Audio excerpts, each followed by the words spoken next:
Next सी, सी है आपका intersecting lines, ठीक है। इंटरसेक्टिंग लाइंस के लिए आपको ऐसे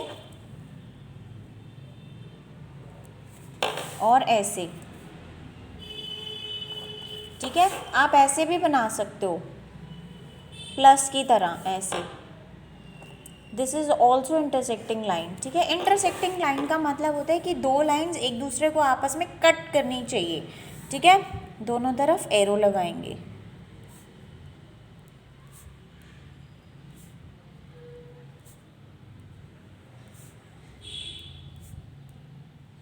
ठीक है। Question 2, using a ruler, ruler means scale, measure the length of the following objects. आपको इन चीज़ों की लेंथ मेजर करनी है। कैसे करेंगे, देखो, जैसे आपकी लेट सपोज ये बुक है मेरे पास, अभी ये तो नोटबुक है ना, मैं मान लेती हूँ कि ये आपकी बुक है। तो आपने क्या करना है, ऐसे स्केल रखना है और इसकी लेंथ को मेजर करना है। लेंथ बोला है ना उसने, लेंथ ऐसे देखो, यहाँ तक आ गया 15, मार्क लगा दिया पेंसिल से छोटा सा, और उसके बाद यहाँ से फिर से यहाँ पे आ गया आपका 9.2, 15 था यहाँ तक और यहाँ तक था आपका 9, 15 + 9 कितना हो गया। क्योंकि मेरे पास बड़ा स्केल नहीं है, अगर आपके पास बड़ा स्केल है तो आप बड़े स्केल से एक ही बार मेजर कर सकते हैं। मेरे पास बड़ा स्केल नहीं है, इसलिए मुझे हाफ हाफ करके मेजर करना पड़ रहा है। यहाँ तक मेरा आया था 15, फिर उसके बाद मैंने यहाँ पे 0 से रखा फिर से स्टार्टिंग से, और यहाँ तक मेरा आया 9। तो 15 में 9 प्लस करेंगे तो 24 सेंटीमीटर मेरी बुक की, मेरी नोटबुक की लेंथ है। आपने बुक की लेंथ ने मेजर करनी है। इसी तरह आपने स्क्रू की लेंथ मेजर करनी है, मैच स्टिक यानी माचिस की तीली की लेंथ मेजर करनी है, एक की चाबी की लेंथ मेजर करनी है, कॉम्ब यानी कंघा, आप कॉम्ब की लेंथ मेजर करनी है, और एक पेन की लेंथ मेजर करके इसके सामने ही लिख देना बुक में, ठीक है।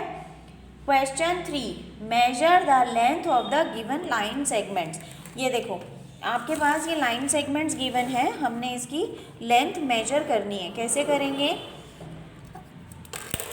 मेरे पास छोटा स्केल है, मैं इसको ऐसे रख रही हूँ, जहाँ से एरो है वहाँ से नहीं, जहाँ से लाइन स्टार्ट हो रही है वहाँ से, और जहाँ तक लाइन एंड हो रही है वहाँ तक एरो नहीं गिनना है आपने, ठीक है।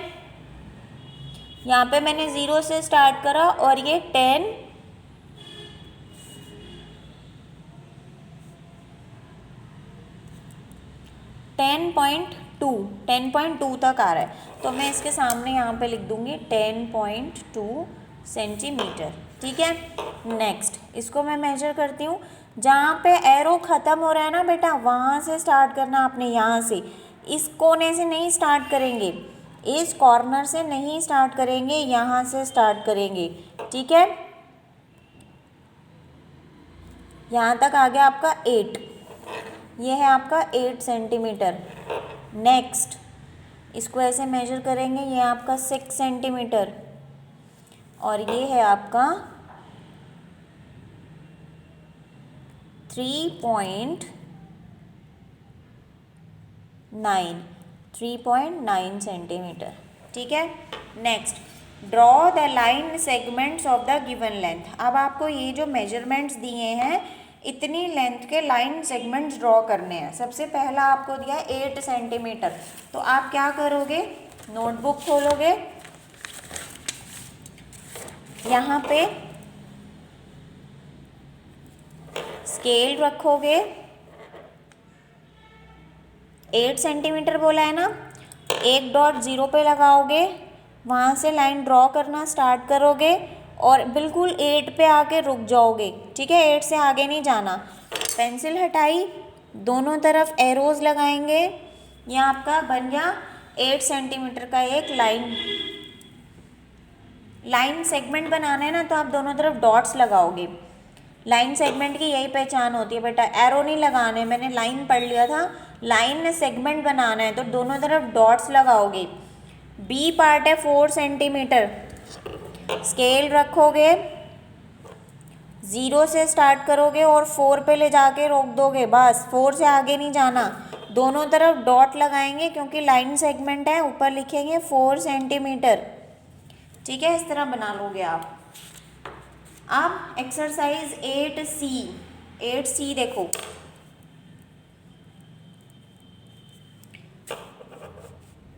क्वेश्चन 1, ड्रॉ 2 रे PQ and PR from A point P, name the angle formed. हमें 2 रेज बनानी है एक सिंगल पॉइंट से, और पॉइंट का नाम है P। तो सबसे पहले मैं एक पॉइंट ले लेती हूँ P। यहाँ से मुझे 2 रे बनानी है PQ मैं बनाती हूँ स्लीपिंग में ऐसे। इसमें आपको मेजरमेंट तो दिया नहीं है कि कितने सेंटीमीटर की बनानी है, तो आप अपनी मर्जी से बना लो। मैंने 4 सेंटीमीटर की बना दी, ठीक है। रे बनानी है ना, तो एक तरफ तो डॉट है, दूसरी तरफ क्या लगाएंगे, एरो लगाएंगे। रे में ऐसा ही होता है ना, एक तरफ डॉट और एक तरफ एरो। ये बन गया आपका, इसको मैंने नाम दे दिया PQ, ठीक है। अब मेरा बच गया PR। मैंने यहाँ पे स्केल रखा, ये P ऑलरेडी मेरे पास एक पॉइंट है, यहाँ से स्टार्ट करके ऊपर की तरफ एक लाइन लगाई, यहाँ से बनाया, यहाँ पे डॉट रखा, ये बन गया R, ठीक है। ये 2 आपके रे बन गए PQ PR, और इसके बीच में जो ये स्पेस बना है, इंटीरियर बना है, ये एक एंगल फॉर्म हुआ है, ठीक है। अब मैंने इसको यहाँ पे लिख दिया 1। तो मैंने आपको बताया था एंगल लिखने के 3 तरीके हैं। सबसे पहले तो एंगल का साइन हम ऐसे बनाएंगे। पहला तरीका है ऊपर से नीचे की तरफ, एंगल RPQ। दूसरा तरीका है एंगल QPR, और तीसरा तरीका है एंगल 1, ठीक है। चलिए नेक्स्ट क्वेश्चन 2, ये था 1, अब हम करेंगे 2 question. Draw and name an angle. आपको एक एंगल ड्रॉ करना है, चलो जल्दी से एक एंगल ड्रॉ करेंगे फटाफट से। एक रे इधर, एक रे इधर, ठीक है। Name it's vertex and arms. पहले तो एंगल की लेबलिंग करेंगे, एंगल को नाम देंगे। इसको नाम दे दिया मैंने N, इसको नाम दे दिया M, और इसको नाम दे दिया O, ठीक है। अब हमें बताना है इसका वर्टेक्स। वर्टेक्स मैंने आपको बताया था जहाँ पर दोनों रेज मीट करती हैं, तो वर्टेक्स का नाम क्या हो गया, ऐसे लिखेंगे वर्टेक्स। वर्टेक्स का नाम हो गया M, ठीक है। उसके बाद उसने बोला है आर्म्स। हमारे पास एक एंगल में कितनी आर्म्स होती है, मैंने आपको कल भी बताया था, एक एंगल में 2 आर्म्स होती है। तो एक आर्म हो गई आपकी MN, और एक आर्म हो गई आपकी MO, ठीक है। MN और MO 2 आर्म्स हो गई, ठीक है। उसके बाद है आपका क्वेश्चन नंबर 3। क्वेश्चन नंबर 3 है, आपको एक इस तरह से एंगल गिवन है, इसका नाम उन्होंने देके रखा है X, Y और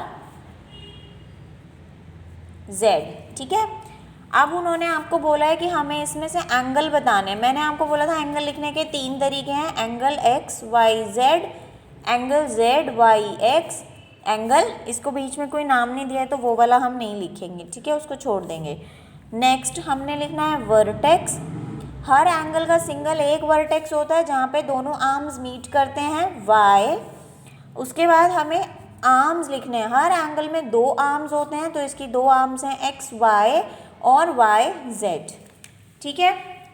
next question 4, in the given figure name the points that lie in the interior. Interior यानी जो हमें ये फिगर गिवन है, इस तरह से देखो, इस तरह से एक फिगर गिवन है, यहाँ पे पॉइंट P गिवन है, यहाँ पे पॉइंट L गिवन है, यहाँ पे पॉइंट R गिवन है, यहाँ पे पॉइंट N गिवन है, यहाँ पे पॉइंट Q गिवन है, और यहाँ पे पॉइंट M गिवन है। मैंने आपको बोला था कि यहाँ से यहाँ पर जब हम मिलाएंगे, इसको इस तरह मिलाएंगे, तो इसके अंदर वाला जो ये सारा पोर्शन है, ये इंटीरियर ऑफ द एंगल है। इसके अलावा जो सारा है वो एक्सटीरियर है। तो अगर हमें इंटीरियर की बात कर रहा है, इंटीरियर में कौन से पॉइंट्स आ रहे हैं, सिर्फ एक पॉइंट आ रहा है, पॉइंट L, ठीक है।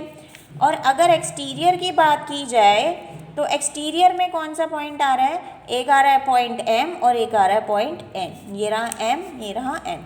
पी क्यू और आर बेटा ये लाइन पर हैं, ना तो ये एंगल के अंदर है ना ये एंगल के बाहर है, तो इन पॉइंट्स को ना ही हम एक्सटीरियर में इंक्लूड करेंगे और ना ही इंटीरियर में इंक्लूड करेंगे। ठीक है, आई होप ये सबको समझ आ गया। अभी मैं एक्सरसाइज 8D बता रही हूँ आपको, नहीं 8D अभी नहीं बताऊँगी, 8D से पहले मुझे बहुत सारी चीज़ें आपको समझानी हैं। तो अभी आप ये सारा समझो, करो, देखती हूँ। ठीक है, this is done for our today's class. Take care, bye bye.